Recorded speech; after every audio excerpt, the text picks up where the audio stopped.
Jesús expresó a quienes serían sus discípulos que se cuidaran de toda avaricia, de la codicia. Y vamos a poder ver en este capítulo cómo este es un problema tan antiguo que se arrastra a lo largo de toda la humanidad y llega también hasta nuestros días. ¿Por qué es tan peligrosa la codicia o la avaricia?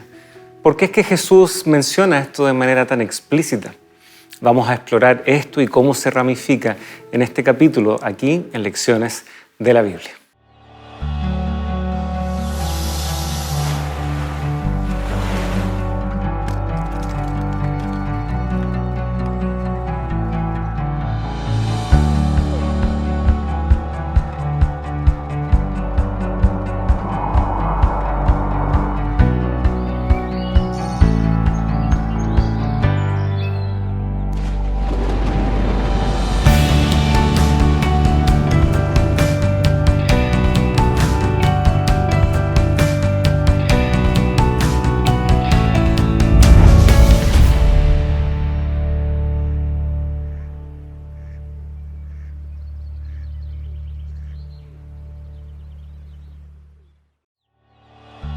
Esta semana, guárdense de toda avaricia.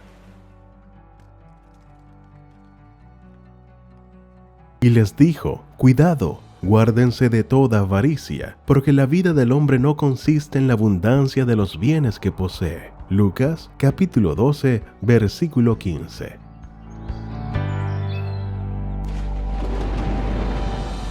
¿Qué tal, amigos? Grato estar con ustedes una vez más aquí en su programa Lecciones de la Biblia, comenzando un nuevo capítulo que nos lleva a una de las grandes advertencias que Jesucristo realizó y que, sin lugar a dudas, a la luz de lo que esta temporada estamos estudiando, es muy significativo. ¿Dónde va a estar nuestro corazón? ¿Qué finalmente es lo que nosotros anhelamos y buscamos? ¿Cuál es el norte de nuestra vida? Sigue acompañándonos el pastor Luis Saavedra. Pastor, gracias por estar con nosotros en un nuevo capítulo. Muchas gracias, muy contento de estar acá nuevamente, ya prácticamente entrando a la parte final de lo que es el estudio durante este trimestre. No, y ya estamos en marzo, así que la realidad de marzo tal vez está golpeando bastante fuerte, pero qué bueno que podamos estar justamente abordando una temática en donde todos estos afanes, preocupaciones que por lo general marzo trae, estén, digamos, bajo el amparo, ¿no?, de esta mirada de que Dios está al control, de que Él es el dueño de todo.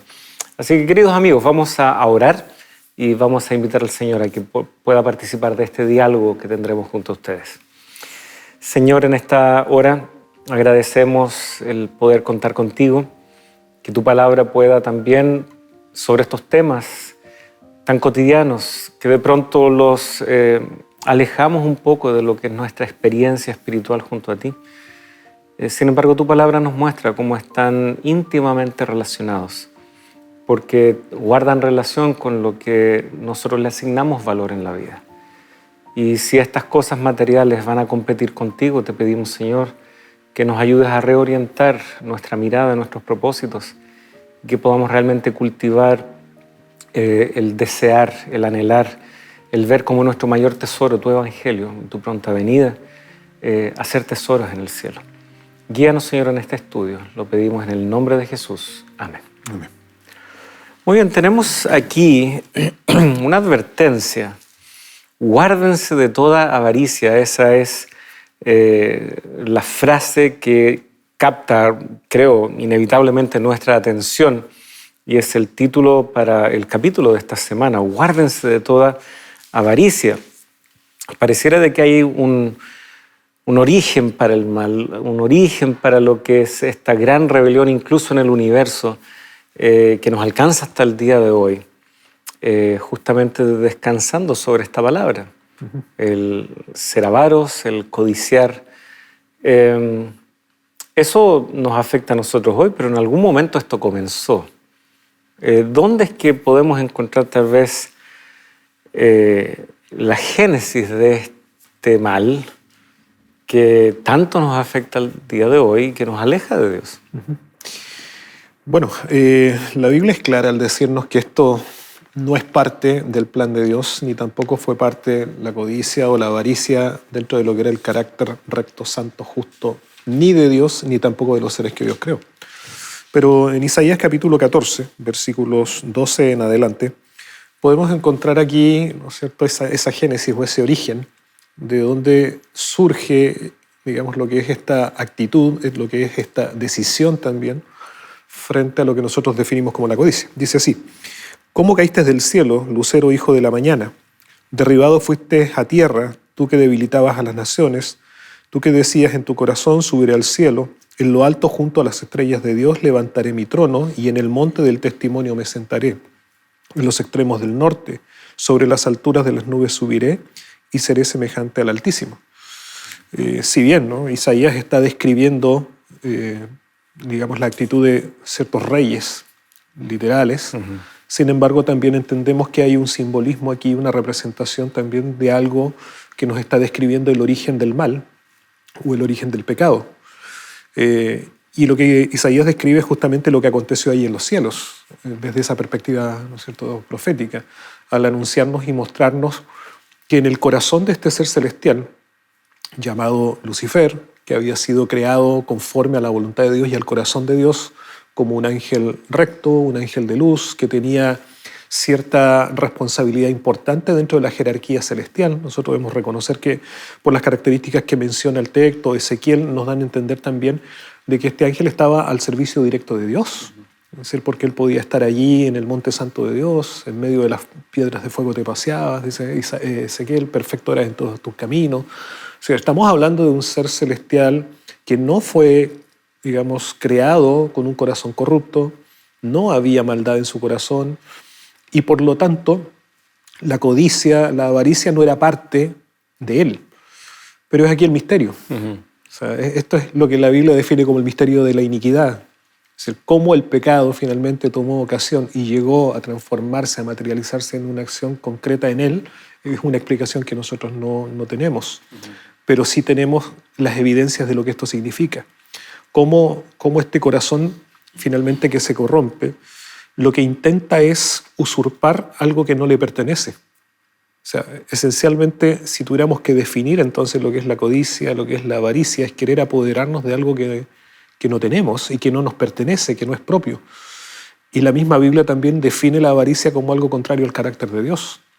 Porque si tú recuerdas allí en Éxodo 20, donde están los mandamientos, el 10º mandamiento dice: no codiciarás. Por lo tanto, la codicia, la avaricia, están dentro del contexto de lo que es algo que no es parte del santo, recto y puro carácter de Dios. Es contrario a Dios y por lo tanto es una actitud totalmente, digamos, de deslealtad por una parte. Es una actitud que busca apoderarse de algo que no me pertenece, porque en este caso lo que hace Lucifer, ¿qué es lo que él quiere? Dice el texto, es muy claro, es decir, él quiere llegar no solamente a ser como Dios, no solo quiere él recibir honra y adoración como Dios, sino que él quiere sentarse en el lugar de Dios, él quiere apoderarse de lo que a Dios le pertenece. Es decir, no era establecer para él un reino paralelo al reino de Dios, sino derechamente él quería generar una rebelión que permitiera sacar a Dios de su lugar y él colocarse en el lugar de Dios. Y eso es algo que incluso nosotros podemos ver hoy dentro de nuestro contexto que está en el corazón del ser humano. Es decir, cuántas veces nosotros vemos al hombre intentando tomar el lugar de Dios, desconociendo la realidad de la existencia de Dios, desconociendo la voluntad de Dios, desconociendo los principios de Dios. En la historia, ¿cuántas veces hemos visto a hombres que han intentado despojar, ¿no?, la convicción o la creencia de la existencia de un Dios y plantearse estrategias y formas de vida que son totalmente, para ellos, mejores que lo que Dios ha establecido? Pero vemos el fracaso, es inconcebible, es imposible aquello. Pero aquí está el origen, es decir, la avaricia y la codicia podría ser parte de este, llamémoslo así, pecado original. No, y vemos que esto que nace en el corazón de este ángel y que luego él viene a engañar a Adán y Eva, él lo plantea en los mismos términos. Primero dice, bueno, Dios les ha dicho, pero en realidad eso no es así, no van a morir. Al contrario, si comen del fruto de este árbol, seréis como Dios. Por lo tanto, él busca replicar lo que estaba en su corazón. Y bueno, desde ese momento en adelante, nuestra raza humana ha visto el flagelo de los efectos de apartarnos de Dios, de querer pretender desplazar a Dios.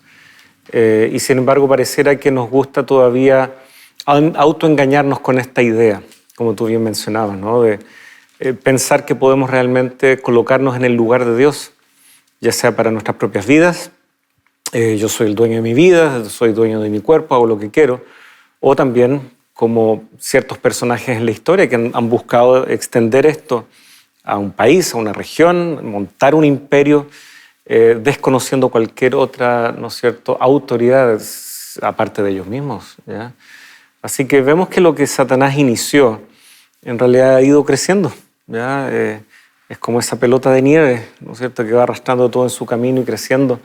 Tal vez ahí está uno de los aspectos por los cuales Jesucristo justamente toca esto de lo material, de los recursos, de los bienes, porque la grandeza la asociamos con este tipo de cosas también. La grandeza humana la tendemos a asociar con estas riquezas, con estos logros, etc. Y finalmente hallamos ahí la excusa perfecta para también rebelarnos en contra de Dios, como ya hemos tocado en otros capítulos, ¿no? Pensar de que proviene de nuestra mano, de nuestro esfuerzo, de nuestros aciertos. La avaricia, sin embargo, es muy nefasta, la codicia. Hay varios pasajes en la Biblia que nos tal vez llevan por los diferentes caminos terribles en donde la avaricia incluso quita el verdadero gozo de la vida. Uh-huh. Mira, se me venía a la mente cuando tú mencionabas el caso de Eva cuando el pecado se materializa finalmente. Uh-huh. En el Génesis capítulo 3 dice el texto, claro, porque el ofrecimiento que Satanás hace en ese momento es el mismo de lo que él quería en el cielo, o sea, llegar a ser como Dios. Uh-huh. Ahora, dice el versículo 6, al ver la mujer que el árbol era bueno para comer, agradable a los ojos, mi versión dice, y deseable para alcanzar la sabiduría, tomó de su fruto y comió y dio también a su marido, el cual comió al igual que ella. Uh-huh. En otras versiones o traducciones dice codiciable. Sí, la Reina Valera del 60 dice árbol codiciable para alcanzar la sabiduría. Exacto, es decir, codiciable. Ya se utiliza la expresión ahí. Pero mira, es decir, esto es totalmente contrario a la mayordomía. Es totalmente contrario a la mayordomía. Porque en la codicia va implícito justamente el hecho de usurpar, el hecho de tomar posesión de algo que no es tuyo. En este caso, Satanás quería llegar a ser como Dios y tomar el lugar de Dios. El mismo ofrecimiento presenta a la mujer, ¿no? Codiciable para alcanzar, codiciable para ser como Dios, seréis como Dios. Entonces, finalmente, el plan o el propósito es llevar al hombre a tomar ese lugar, a despojar a Dios. Y eso se ve revelado, obviamente, en todo, finalmente, el accionar de la vida. Es decir, la idea más absurda que puede existir en el corazón del ser humano es creer que yo puedo tener una existencia independiente a Dios. Ya lo hemos visto hasta aquí. Es decir, la fuente de toda bendición es Dios, comenzando por el don de la vida, siguiendo por la misericordia de Dios con la salvación, que es el don más grande, y cualquier otra cosa que nosotros podamos tener provienen de Él. Por lo tanto, pensar siquiera la idea remota de que yo puedo vivir una existencia separado de Dios, independiente a Dios, como si fuera Dios, es totalmente una ilusión. Nunca será una realidad, ¿sí? Y eso es lo que se presenta aquí. Es decir, la codicia lleva al ser humano finalmente a eso, a una independencia.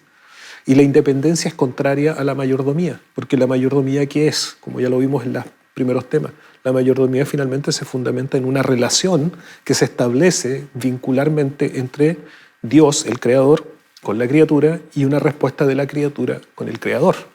Entonces, este concepto, codicia, es justamente eso, un sentido de independencia, el sentido de querer alejarme de vivir sin Dios y al mismo tiempo creerme mi propio Dios o creer que yo tengo la capacidad de actuar como si fuera Dios. Y ese es el peor engaño, porque las consecuencias de eso lo vemos hasta el día de hoy. O sea, cómo este distanciamiento de Dios, de su palabra, de sus principios. Porque mira, ¿qué es lo que Satanás lleva finalmente acá? Nosotros decimos el primer pecado de Eva o de Adán y Eva fue la desobediencia. Sí, pero la desobediencia es la materialización de algo que se albergó en el corazón. Y Satanás lo que pone en duda es la palabra con que Dios os ha dicho, ¿no? Es decir, él está cuestionando lo que Dios dijo. Y Eva en ese momento finalmente da crédito a lo que Satanás dice por sobre lo que Dios había dicho.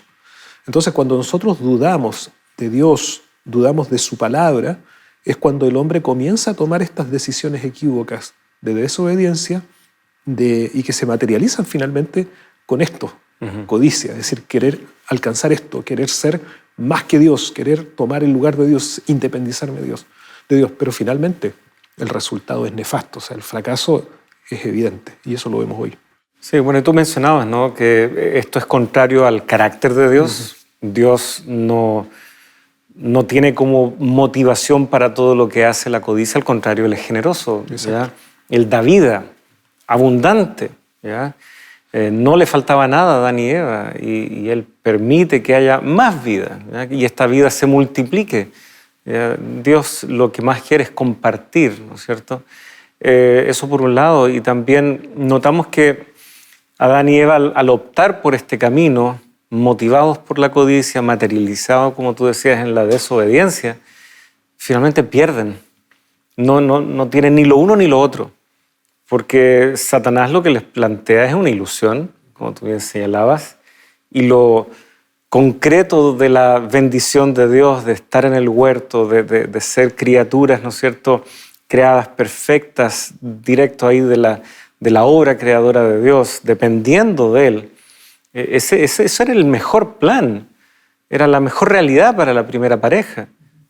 Por querer algo distinto, al final quedan sin nada. Y me ha llamado siempre mucho la atención un texto que encontramos ahí en Proverbios, en el primer capítulo, ¿no es cierto?, de esta gran colección de dichos de sabiduría. A contar de, ¿no es cierto?, el capítulo 1, versículo 8 en adelante, tal vez de Proverbios, encontramos esta sección que aborda la sabiduría, cómo esta sabiduría busca ser hallada y cómo es proclamada incluso desde en las calles para ser recibidos por cada uno de nosotros. Y es terrible cuando esa sabiduría no es escuchada, no es recibida. Y nosotros justamente tal vez podemos tomar la lectura desde el versículo 15, Proverbios 1:15. Hijo mío, no andes en camino de ellos. ¿Quiénes son estos ellos? Los que no escuchan la sabiduría. Exacto. ¿Ya? Aparta tu pie de sus veredas, porque sus pies corren hacia el mal y van presurosos a derramar sangre, porque en vano se tenderá la red ante los ojos de toda ave, pero ellos a su propia sangre ponen acechanzas y a sus almas tienden lazo. Tales son las sendas de todo el que es dado a la codicia, la cual quita la vida de sus poseedores. La codicia tiene ese fin, te quita la vida, te quita el gozo de la vida. Exacto. Porque no tienes ni lo que ya tenías, que podrías haber dicho, es muy poco, no me gusta, quiero más. Pero finalmente uno sale persiguiendo una ilusión debido a esta codicia y nos quedamos sin nada. Vamos a, después de la pausa, seguir ahondando sobre este tema, porque justamente la raíz de todo mal parece que está aquí, se ha replicado en nosotros y necesitamos, sin lugar a dudas, la ayuda de Dios para encontrar una solución. Ya estamos con ustedes después de la pausa, aquí en Lecciones de la Biblia.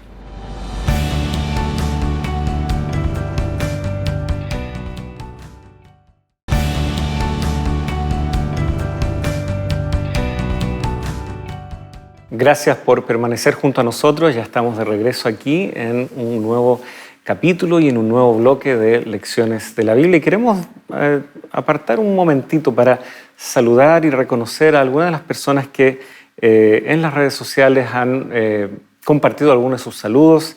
Tenemos aquí a nuestra amiga y hermana Lupita Cisneros Castaños. Ella, ¿no es cierto?, agradece mucho por lo aprendido. Señala que no había podido mandar un saludo antes, pero manda un gran saludo a todo este equipo aquí de Nuevo Tiempo y que Dios pueda bendecir ricamente este ministerio. Y nos saluda desde Culiacán, Sinaloa, México. Así que nuestra hermana y amiga Lupita, muchas gracias. También Maritza Vigil, buenos días y feliz semana para todos y que el gran Dios les bendiga. Gracias por la lección. También tenemos desde Perú a Ana María Ayala. Cordiales saludos, pastor, desde Perú. Excelente bosquejo, ¿no es cierto?, de la lección. Y así, hay tantas personas más que nos saludan de diferentes lugares del mundo, en diferentes contextos y situaciones, pero compartimos este lazo, estudiar la palabra de Dios y querer también vivir conforme a sus preceptos y principios. Cerramos el bloque anterior reflexionando un poco sobre cómo la codicia básicamente es el rechazar la sabiduría que viene de Dios, es vivir una vida sin estos preceptos que están ahí para nuestra felicidad. Exacto, y bueno, el mismo sabio Salomón lo dice, que el principio de la sabiduría es el temor de Jehová. La verdadera sabiduría está en practicar, en colocar en práctica los principios de Dios, vivir conforme a ellos, porque allí es donde está justamente la verdadera felicidad, en lo que tú puedes construir con Dios y que va a permanecer. Lo que nosotros construimos sin Dios no permanece. Pero quería tomar una idea también que tú mencionaste, y es el hecho de que la codicia y la avaricia realmente no nos trae felicidad, sino que nos roba la felicidad y al contrario, es decir, trae sufrimiento. E incluso, como mencionaba Salomón ahí en Proverbios, a veces el codicioso llega a tales extremos que no solo sufre él, sino que es capaz de hacer sufrir a otros por querer alcanzar lo que no tiene o apoderarse de lo que otro tiene. Y en eso se me vienen a la mente dos cosas, ¿no? Al punto que llega el corazón humano enseguecido por la codicia, que es incluso está dispuesto hasta matar para alcanzar ese propósito. Hace un tiempo atrás escuché una noticia de una persona, un hombre, que quería matar a su esposa para apoderarse finalmente de un bien. Y vivían juntos, no estaban separados. Entonces no encontró nada mejor que contratar a unos sicarios a los cuales les ofreció un dinero para matar a su esposa y así él poder heredar y apropiarse de ese bien. Resulta que cuando se encontraron para que los sicarios fueran a matar a la esposa, él le dijo, bueno, se encuentra en el segundo piso de la casa, está durmiendo en esta habitación y en la otra habitación está durmiendo el hijo de 18 años. Y cuando los sicarios supieron que tenía un hijo, le dijeron, ¿tiene hijo? Y él le dice, sí, tiene hijo. Ah, no, eso va contra nuestros principios. Porque nosotros no dejamos a hijos sin madre.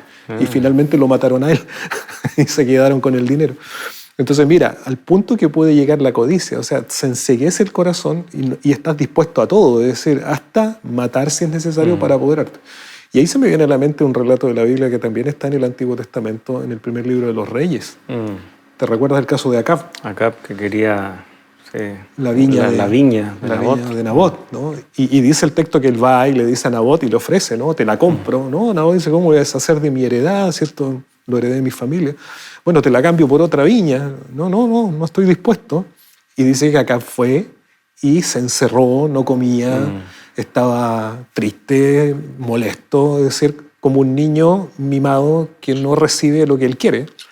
Y finalmente, bueno, conocemos que Jezabel, que era una mujer sin escrúpulos, ¿no? Sin valores ni principios. Por eso nadie le pone Jezabel a las hijas, creo yo, ¿no? Fue y hizo toda una artimaña para lograr matar a Nabot y finalmente apoderarse de esa heredad, de esa viña. Entonces, ahí vemos casos que en la Biblia y en la realidad de nuestro contexto social podemos ver los efectos. Porque finalmente, por ejemplo, en el caso de Acab, el no poder tener eso que codiciaba, ¿qué generó en su propio ánimo? O sea, amargura, tristeza, enojo, rabia. Y pensemos que él siendo rey, no le faltaban, no es que tuviera una necesidad. Ya era un capricho, como tú dices, ¿no? Un niño caprichoso, mimado ahí, encerrado en su pieza. Exacto, entonces, claro, y tú bien lo dices, no era porque él no tenía, pero aún, y eso es lo otro de la codicia, es decir, aún cuando tienes, ¿qué quieres? Quieres apoderarte más de lo que tienes, ¿no? Sí. Hay varios personajes en la Biblia que quedaron casi como proverbiales para este tema de la codicia, o los asociamos a ellos con aquello. Tenemos a Acán, por un lado, que toma de lo que les estaba prohibido.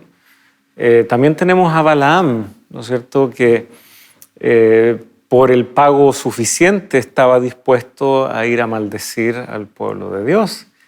Y Dios, ¿no es cierto?, se le presenta, hasta luego le tiene que a través de su mula hablar para que él entre en razón y finalmente ahí también vemos que el móvil de toda esa historia, en buena medida, era el anhelo codicioso de Balaam por lo que se le estaba pagando.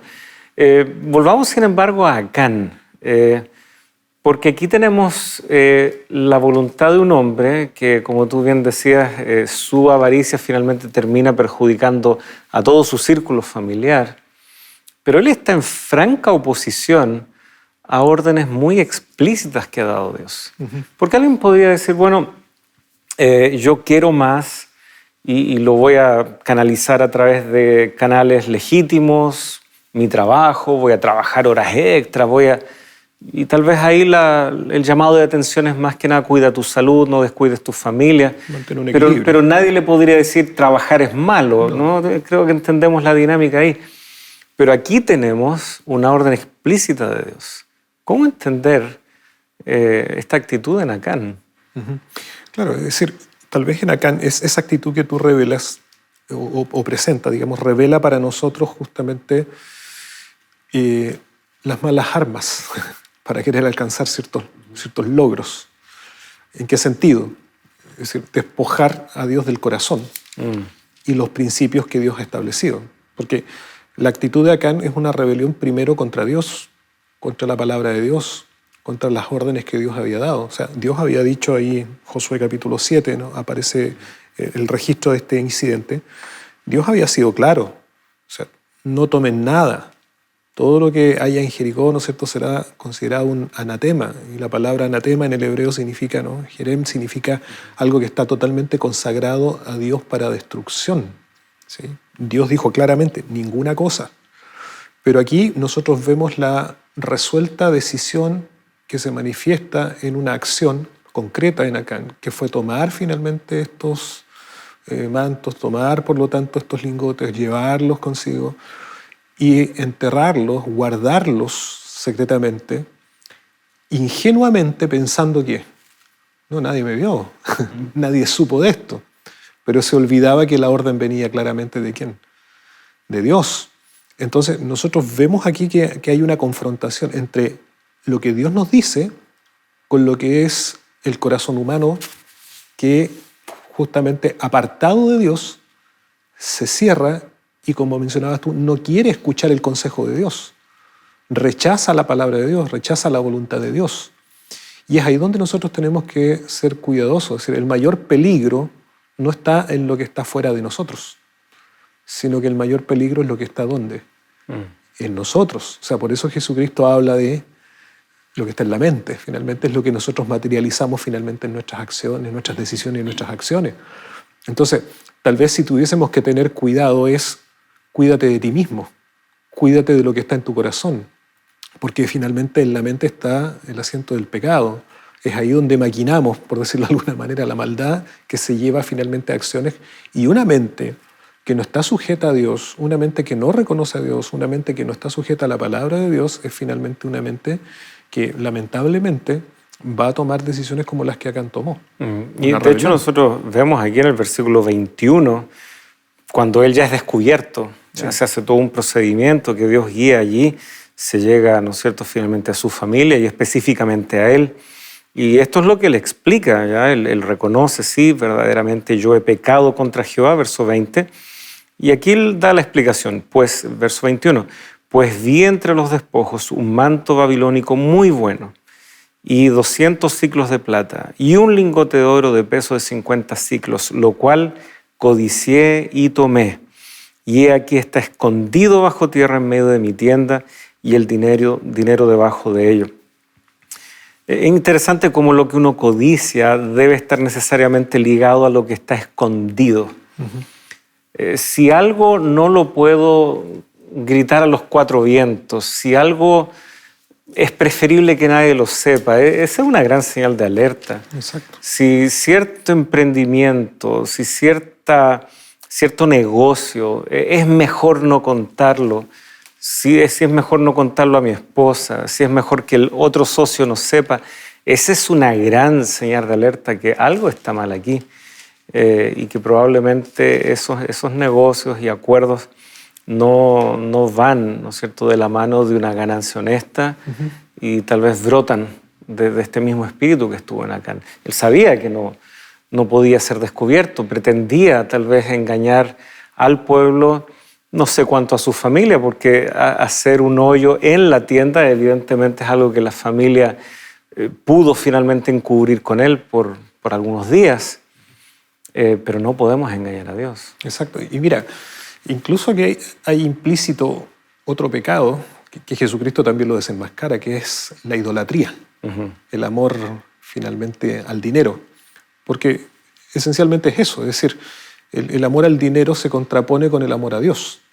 Por lo tanto, el dinero, este bien material o cualquier otra cosa que tú codicies, se transforma en tu ídolo, al cual vas a entregar tu atención y tu preocupación. Entonces, hay una cuestión ahí también, no solo de desobedecer la palabra de Dios, sino dejar de reconocer a Dios como tu Dios. Y entonces para Acán viene finalmente esto a ser su Dios. Por eso se preocupa de tomarlo, y como tú mencionabas también, o sea, como él entiende que no es algo que está hecho conforme a la voluntad de Dios, entonces no puede ser evidente. Tengo que guardarlo. Y es lo que pasa con todo pecado. O sea, en principio, ¿quién abiertamente reconoce su pecado? O sea, ¿cuántos personajes en la Biblia? David, por ejemplo, en el pecado que él comete de adulterio con Betsabé. Es decir, nosotros vemos también allí que al principio que hay una intención de ocultar. Pero siempre este acto de querer ocultar trae consigo consecuencias. En el caso de Acán, ¿llevó a qué? A que el pueblo, después de un gran triunfo, tuvieran una tremenda derrota, y donde inocentes también tuvieron que morir por su propia desobediencia a la voluntad de Dios y porque ahora su Dios era este. Y en la Biblia es interesante ver que la codicia es puesto a este nivel como también de otros pecados, como la idolatría. Mira, en Colosenses capítulo 3, versículo 5, el apóstol Pablo hace un llamado, una invitación a la iglesia. Dice así: haced morir pues lo terrenal en vosotros. Y aquí menciona, ¿qué es lo terrenal? ¿A qué se refiere Pablo con esta vida terrenal? Dice, la fornicación, impureza, pasiones desordenadas, malos deseos y avaricia. Y luego dice él, ¿qué es idolatría? Entonces, Pablo coloca la avaricia al nivel de la inmoralidad. ¿Te das cuenta? Porque está hablando justamente de actitudes inmorales. Fornicación, impureza, pasiones desordenadas. Es decir, la avaricia no es menor que lo que nosotros catalogamos a veces como estos pecados a la moral. Y a veces, claro, voy a tomar este ejemplo. Claro, señalamos a veces, ¿no es cierto?, fuertemente la conducta inmoral, un adulterio, o estos actos aberrantes, ¿no es cierto?, a veces de abuso que se cometen. Y está bien, porque son cosas que no deben ser permitidas, que generan daño y que la palabra de Dios también condena.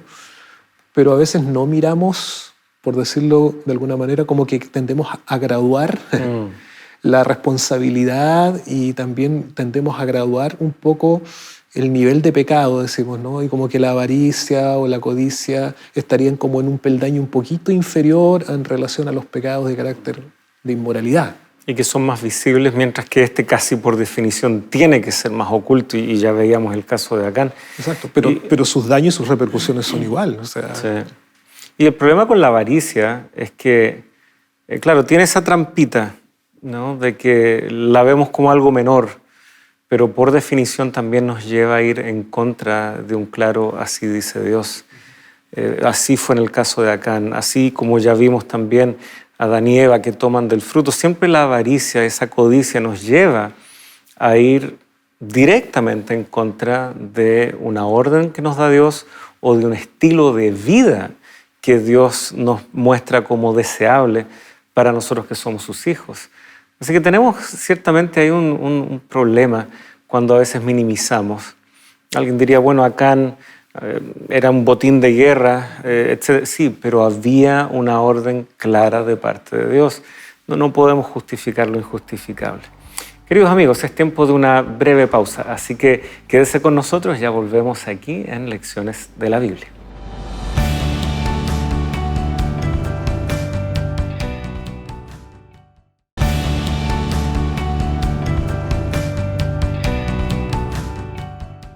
Hola, quisiera preguntarte algo. ¿Cuándo fue la última vez que hablaste con el Señor? ¿Sabías que al leer su palabra te comunicas con Él? Cada día el Señor te está llamando para entablar una conversación íntima y cercana con Él. En las Sagradas Escrituras ha dejado indicaciones precisas para que sepas la manera correcta de llegar a Él.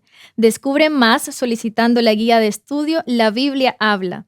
Escríbenos a los números que aparecen en pantalla y la enviaremos totalmente gratis hasta tu hogar. Te estaremos esperando.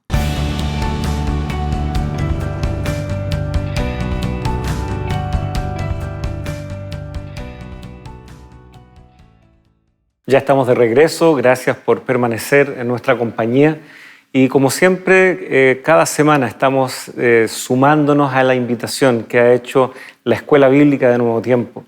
Estamos en tiempos complejos, ya estamos abordando justamente en este capítulo como hay tantas cosas que nos pueden distraer de un claro así dice Jehová, así dice Dios. Por lo tanto, estudiar la palabra es tanto más importante.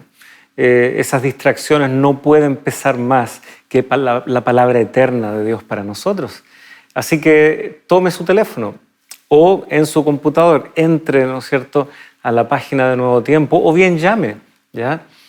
Todos los medios a través de los cuales Nuevo Tiempo pone a su disposición estos materiales son válidos en la medida que usted ahora responda positivamente a la invitación. Así que no dude, póngase en contacto. Aquí hay un equipo dispuesto a atender su requerimiento y también agradecer a los ángeles de esperanza que hacen posible esto con sus generosas donaciones, pudiendo así adelantar también la predicación del Evangelio. Estábamos recién analizando este episodio del Antiguo Testamento, viendo cómo desde la experiencia de Acán ciertos principios evidentemente llegan hasta el día de hoy. Pero lamentablemente no es un caso aislado en la Escritura. Tenemos a otros personajes también, ya habíamos mencionado también a Balaam, pero movámonos un poco hacia el Nuevo Testamento y, sorpresa, dentro del propio círculo de Jesucristo tal vez tenemos a uno de estos hombres que también su nombre no lo he visto tampoco Se suma a Jezabel. No, se suma a Jezabel en los nombres que nadie quiere. Sí, ¿quién es este personaje que aprendemos de esta experiencia aquí? Bueno, este personaje es Judas. Judas. Y dentro del capítulo 12 del Evangelio de Juan, vamos a encontrar ese incidente cuando recordemos que Jesús es invitado a la casa de Simón, este fariseo que había sido sanado por Jesucristo. Y mientras estaban en esta celebración, María, dice el texto, viene a la presencia de Jesús con un frasco con perfume de nardo, y entonces que era de gran precio, dice el relato, era de gran valor, y entonces María procede a hacer un acto especial, es decir, movida justamente por la gratitud, movida por el amor que ella tenía hacia Jesucristo y por lo que Cristo ha hecho, ¿no es cierto?, y hace al perdonar la vida de cada uno de nosotros, y en este caso a María en particular, ella decide derramar este frasco en Jesús, es decir, procede a hacer un acto de ungimiento.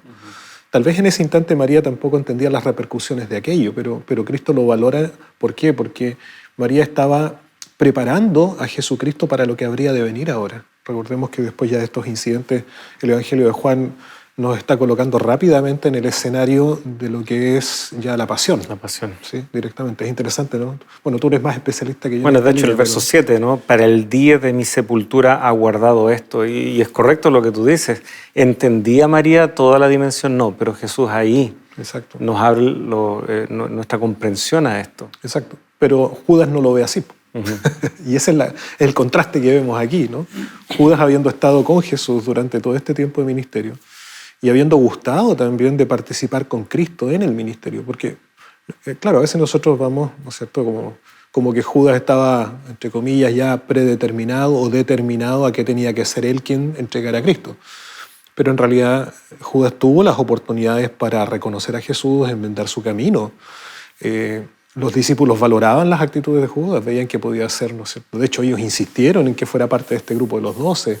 Había cualidades de liderazgo interesantes en él, de administración, que teóricamente podría haber sido un buen ministro para algunos dentro de lo que era el contexto de este reino que tanto se esperaba se estableciera. Pero finalmente Judas en su corazón tenía algo que nunca quiso desprender, que fue justamente esto, la avaricia, la codicia, y claramente la Biblia nos dice también que era ladrón, dice el versículo 6. Cuando ve que María quiebra este frasco, derrama, Judas dice así, versículo 5, ¿por qué no se vendió este perfume por 300 denarios y se le dio a los pobres? Pero luego Juan nos dice, pero dijo esto no porque se preocupara de los pobres. Es decir, su preocupación no era ser altruista, generoso, no, misericordioso, sino porque era ladrón, dice. Y teniendo la bolsa, sustraía de lo que se echaba en ella. Mira qué interesante. O sea, aquí revela verdaderamente algo secreto. Decíamos anteriormente que la avaricia y todo esto nos lleva a acciones secretas. Claro, aquí Juan me parece que es el único evangelista que describe a Judas en estas condiciones, ¿no? Como ladrón y que mete la mano en la bolsa. Es decir, y sacar de la bolsa era algo que no era evidente. Juan tal vez lo observó, lo vio, no sé, por algo lo registra. Pero esto se hace secretamente. Entonces, ¿y Judas qué dice?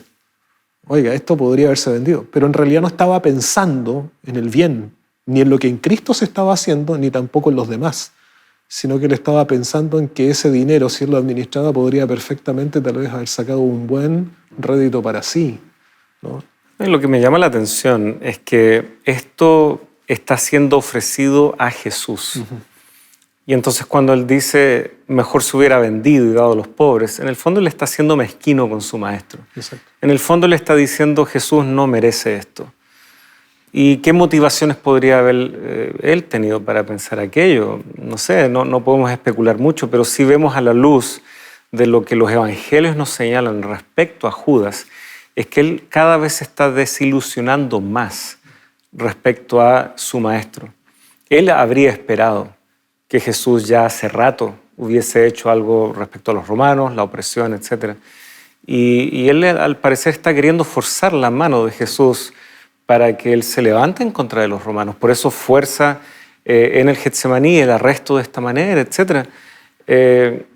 Por lo tanto, aquí vamos viendo como en ese corazón no hay amor por Jesucristo, no está dispuesto a valorar lo que Jesucristo está haciendo y la forma en que Él los ha ministrado y la forma en que los ha formado como su maestro. Y eso se revela en esta mezquindad hacia Él. Y Él fue partícipe, o sea, si tú te das cuenta, Judas fue partícipe de acciones con Cristo. O sea, Jesús no dijo, vayan ahora con toda autoridad, ustedes 11 tienen la autoridad, Judas tú no. No, o sea, Jesús dio la autoridad a los 11 para ir y hacer milagros, por ejemplo, en la multiplicación de los panes y los peces. Judas no quedó aparte de ese acto, o sea, él fue parte de esta cadena entregando, o sea, hubo situaciones, hubo acciones donde Judas tuvo la oportunidad de compartir directamente con el maestro, de poder haber renunciado a estas actitudes, pero al contrario, es decir, esta codicia, esta avaricia, este egoísmo, lo llevó finalmente a lo que tú decías. No solamente en el Getsemaní, incluso ahí en la misma multiplicación de los panes y los peces, la intención de Judas, después de ese hecho, fue motivar a la multitud. Que ahí lo coronaran. Exacto. Y Juan, de hecho, el que también registra eso. Exacto. La multitud quería coronarlo. Que se ha declarado rey. O sea, finalmente él nunca renunció a sus propósitos egoístas. Ese es el punto. Es decir, la codicia lo llevaba a enceguecer a tal punto de minimizar quién era Cristo, la importancia de Jesús para sí mismo, de no valorar quién era Jesús y lo que se hacía, en este caso María hacía con él. ¿Por qué? Porque su codicia lo llevaba a pensar en lo temporal. Sus ojos estaban cegados en un reino terrenal, mas Cristo venía a establecer un reino primero espiritual, de gracia, y luego un reino celestial. No, y me llama la atención porque este pasaje tiene profundas implicancias también. La respuesta de Jesucristo, versículo 8, después de señalar que María ha preparado, ¿no es cierto?, tal vez sin saberlo para el día de su sepultura, aquello. Y verso 8, porque a los pobres siempre los tendréis con vosotros, mas a mí no siempre me tendréis. Y si ustedes, amigos, recuerdan, hace ya algunos capítulos atrás vimos esta realidad, ¿no es cierto?, en los primeros 5 libros de Moisés, como justamente se hacía una previsión para los pobres que estarían, para que a nadie les faltara. Jesús está haciendo eco de aquello. O sea, Jesús no está desestimando, bueno, a los pobres, así que... No, Él está planteando una realidad que también somos llamados a atender como discípulos de Jesús. Sin embargo, la gran revelación del amor de Dios su muerte en la cruz no podía pasar desapercibido porque esa finalmente es la solución para todos estos problemas, pobreza incluida. Entonces, ahí es donde también la Iglesia de Dios debe también hacerse esta pregunta: ¿dónde va a estar su principal foco? ¿En resolver el hambre del mundo? ¿En atender todas las necesidades temporales de la gente? Si es que ese fuera el objetivo, ¿cómo logramos entonces difundir el Evangelio, que también viene adosado a ciertos costos? Hay que tener misioneros. Esto mismo de que el Evangelio llegue a través de la radio, de la televisión, a cruzar fronteras, incluso a países donde el cristianismo está totalmente prohibido, eso también lamentablemente tiene un costo. Exacto. No podemos dejar esos costos sin atender, pero al mismo tiempo tampoco, a la luz de lo que Jesús dice aquí en el versículo 8, tampoco debemos desatender ese brazo filantrópico que la Iglesia también tiene. Por lo tanto, hay un equilibrio aquí, pero hay una fuerte reprensión a ese egoísmo y esa codicia de Judas. Así que vemos como en muy pocos versículos Juan nos está diciendo mucho y llamándonos también, ya sea individualmente, como también como iglesia, como cuerpo, a reconocer que tenemos un ministerio bastante amplio, muy diverso, pero que no puede sacrificar el rol central que tiene el Evangelio de Jesucristo en lo que hacemos, en lo que predicamos.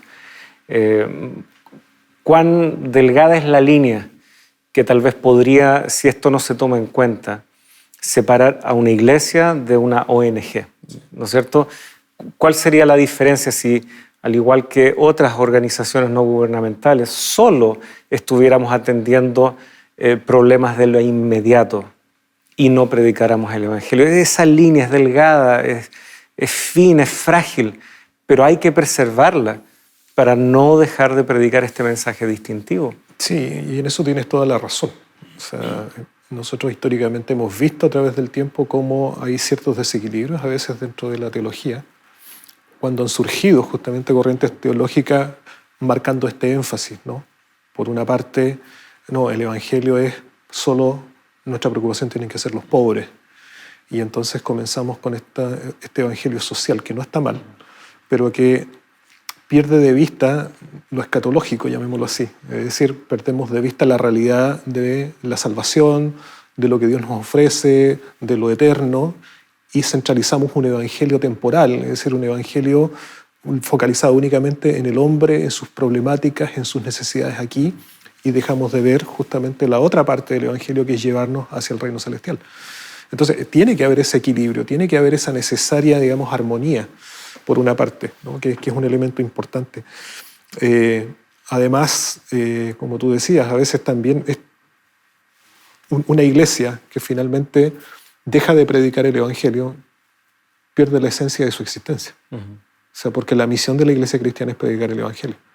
Y a la par que se predica el Evangelio, tenemos que también ayudar al necesitado, satisfacer, ¿no es cierto?, en sus situaciones, poder tender esa mano, porque el ministerio de Cristo también lo era así. O sea, Jesús sanaba, Jesús predicaba, Jesús enseñaba, Jesús alimentó, Jesús no dejó pasar por alto las necesidades del ser humano. Pero cuando atendía esas necesidades, ahí decía, síganme. Exactamente, es decir, sumaba una cosa a la otra, pero eso no hizo que Jesús desviara su atención de qué cosa. Él tenía muy claro que él iba a Jerusalén, o sea, era muy claro que su parada última, final en su ministerio terrenal, era la cruz del Calvario, resurrección y ascensión. O sea, ese foco no fue desviado por las necesidades del entorno, sino que las sumó dentro de su ministerio, pero cumplió su misión. La iglesia también debe abarcar la misma forma, es decir, tenemos que preocuparnos por el prójimo, tenemos que preocuparnos por sus necesidades, tenemos que llegar al necesitado con el Evangelio, pero no perder de vista qué cosa. La misión, predicar, mostrar a un Cristo no solamente que murió, sino que vive, que resucitó y que pronto volverá y que nos ofrece justamente una vida distinta, una transformación, una restauración del mundo y donde tendremos la dicha de estar con Él para siempre. No, y eso concreto y su histórico del Evangelio, que llegará a su culminación, no lo debemos perder de vista. De otra manera, el Evangelio o lo que Jesucristo hizo pasa a ser como una enseñanza moral y casi hasta, no sé si atreverme a decir, casi como un mito que de alguna manera alberga no sé, eso bueno que tiene el ser humano, eso de ser generosos, eso de que amémonos todos, sí, lo válido, sin lugar a dudas. Pero por sobre eso también está la acción concreta de Dios en la historia y cómo llegará finalmente el día en donde estas cosas negativas, malas, lamentables, ya no serán más, pero es porque el reino de Dios se ha podido instaurar. Nos queda poco tiempo, poquísimo tiempo. No vamos a poder ver a Ananías y Zafira, pero vemos también cómo ellos tenían una intención, luego se retractaron, se dieron cuenta de que ofrecieron más de lo que en realidad su corazón ahora estaba dispuesto, y fue muy ejemplificador lo que sucedió con ellos. Y sí, Dios estaba formando su pueblo, y vemos tal vez pasajes similares en el Antiguo Testamento en donde Dios también debe cortar de su pueblo gente que está planteando cosas que pueden extraviar al resto. Y disculpa, y en el Nuevo Testamento se ejemplifica muy bien lo que son los principios del reino de Cristo. Allí en esas acciones, porque el espíritu de liberalidad, de generosidad, se manifiesta así patentemente. Así que Ananías y Zafira fueron en contra de aquello. Así es. ¿Alguna palabra a nuestros amigos? Bueno, al finalizar ya, ¿no es cierto?, el tema de hoy, yo quisiera invitar a cada uno de nuestros amigos justamente a colocar su confianza en Dios. ¿Cómo tal vez podemos alejar de nuestro corazón esto que hemos definido como este pecado original? La avaricia que surgió en el corazón de Lucifer ahí en los cielos y que por lo tanto se traslada también a nuestro corazón pecador. Una de las formas muy claras es no olvidando que Dios siempre debe ocupar el primer lugar en nuestra vida.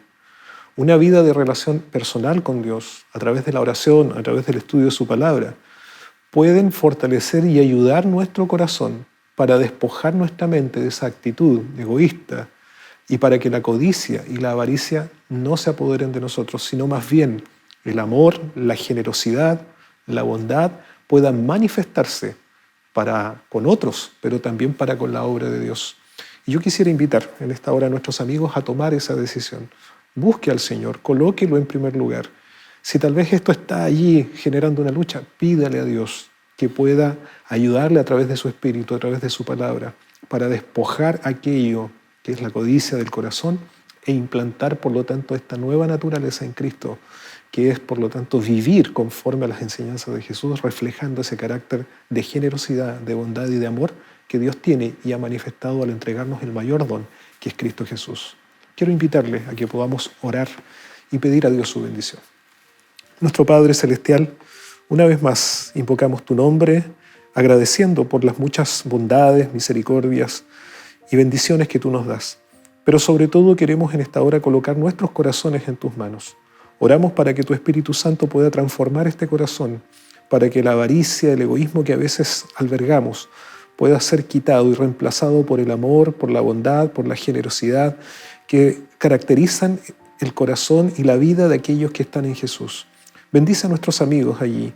Ayúdales, Señor, si están esas luchas en sus vidas, que tú puedas, Señor, obrar ese milagro y darles la felicidad verdadera, el gozo y la alegría que implica el vivir conforme a tus principios y siendo también personas agradecidas y de bendición para otros.